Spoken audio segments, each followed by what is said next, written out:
Hello mga langga! Magandang araw! It's me Maria and welcome back to my channel, Maria Kanegosyo. Another day, another life mga langga. So, dali, samahan niyo ako, gagawa tayo ng espesyal na kutsinta.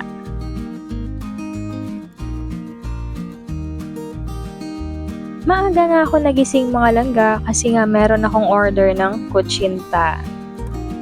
Kapag meron nga naman akong order mga langga, kahit sobrang pagod ko, kahit hindi ako masyadong nakatulog sa gabi, ay gumigising talaga ako ng sobrang aga para i-prepare yung kanilang order.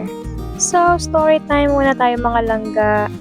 Before nga ako nag-start ng aking food business, ay dati po akong OFW sa bansang Oman. Trabaho ko doon po ay housekeeping, yung tagalinis sa bahay, lahat-lahat, tagalaba, tagaluto, then tagabantay na din ng mga bata. Meron din akong 3 alaga. Yung pagdating ko is baby pa siya, mga 2 months. Sa akin na po siya iniiwan ng aking mga amo.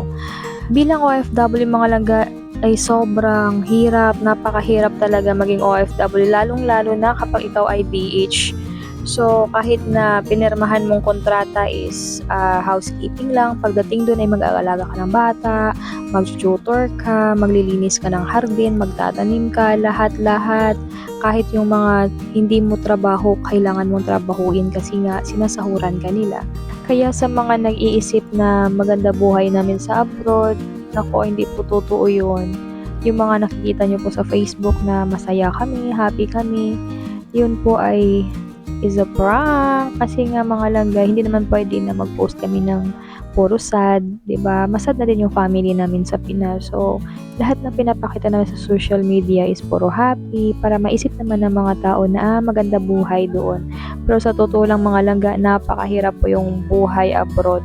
Lalong-lalo na pag nagkasakit ka. Ako ilang beses po ako nagkasakit sa abroad mga langga na binibigyan lang ako ng Panadol ng amo ko. Never akong pina-check up. Puro Panadol. Parang buong taon akong nagpanadol doon na kahit sobrang lala na yung ubo ko doon, yung lagnat ko, yung sipon. Hanggang umuwi ako mga langga, may sakit pa rin ako. Dito na ako gumaling sa Pinas kasi nga nag-antibiotic na talaga ako.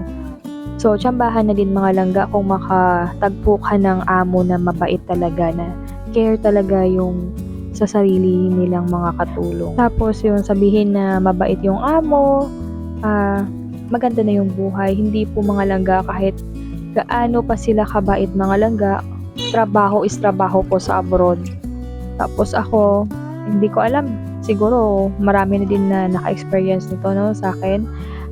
Sa higit magto 2 years ako doon, 4 to 5 hours lang yung talagang tulog ko talaga. Tapos sa hapon is wala ako masyadong pahinga kasi nga yung mga amo ko is late na umuwi. And then nasa akin yung baby, hindi ako makapagpahinga.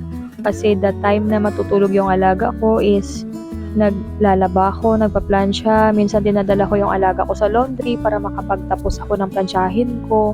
Kasi ako lang yung mag-isa yung katulong nila mga langga. No? 3rd floor yung bahay ng amo ko. So, ang hirap lalo na pag may baby. Yung mga naranasan ko sa abroad mga langga, hindi ko naranasan sa Pinas yun. As in talaga yung nagluluto ako, nakarga-karga ko yung baby. Minsan nagpupupo ako, karga ko yung baby. Kasi ayoko siyang iwan sa sala, ayoko siyang iwan sa room, baka ano mangyari. So kahit naliligo ako minsan mga langga, dinadala ko yung walker doon sa loob ng CR, andun siya naglalaro para makaligo lang din ako. Swertihan na din mga langga kung makatagpo ka ng amo na mabait talaga, yung makapagpahinga ka.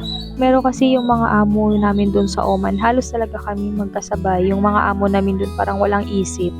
Yung akala sa mga Pinay is robot, yung hindi naka-feel ng pagod, hindi naaantok. Parang yun talaga yung parang buong araw na sinasahuran kanila, buong araw mo din trabahuin.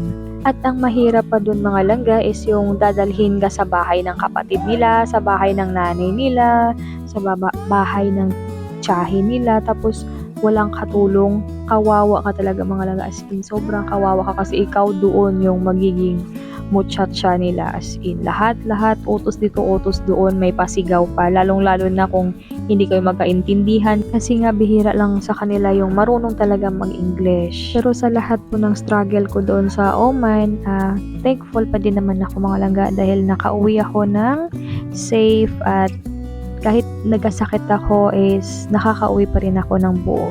Kaya para sa lahat ng mga OFW, laban lang para sa pamilya. So we have here Cochinta with langka.